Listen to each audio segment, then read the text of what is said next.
আমাদের প্রথম ম্যাচ শেষ এবং আমরা ভালো একটা রেজাল্ট নিয়ে বের হয়েছি। এখন আমরা টার্গেট পরবর্তী ম্যাচের জন্য আমরা প্রিপারেশন নিচ্ছি।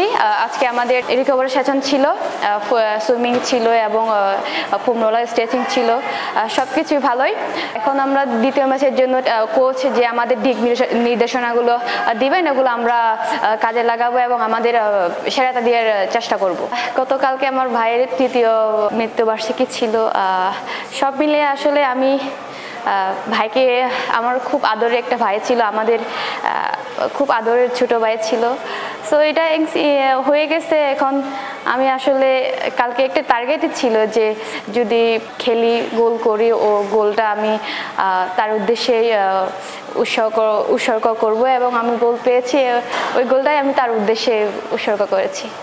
আলহামদুলিল্লাহ, আমাদের প্রথম ম্যাচ গিয়েছে। আমরা প্রথম ম্যাচে আল্লাহর কাছে শুকরিয়া যে আমরা খুব ভালোভাবেই শেষ করেছি। তো আশা করি আমাদের নেক্সট ম্যাচ 2 তারিখে হোম। তো আমরা দেশবাসীর কাছে দোয়া চাচ্ছি যেন আমরা নেক্সট ম্যাচটা ভালোভাবে জিততে পারি।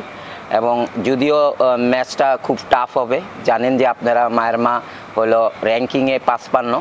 তো আমি আসলে র্যাঙ্কিংটা দেখছি না, আসলে আমাদের মেয়েরা যদি ঠিকমতো খেলতে পারে তবে আশা করি যে আমরা কামিয়াব হব।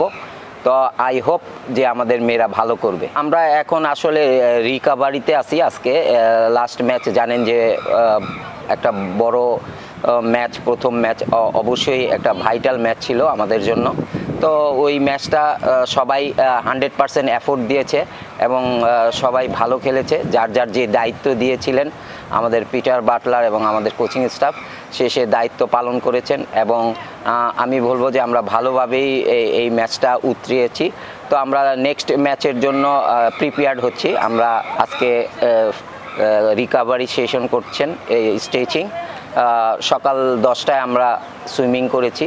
তো আশা করি আমরা নেক্সট ম্যাচের জন্য আমরা প্রিপেয়ার্ড হচ্ছি।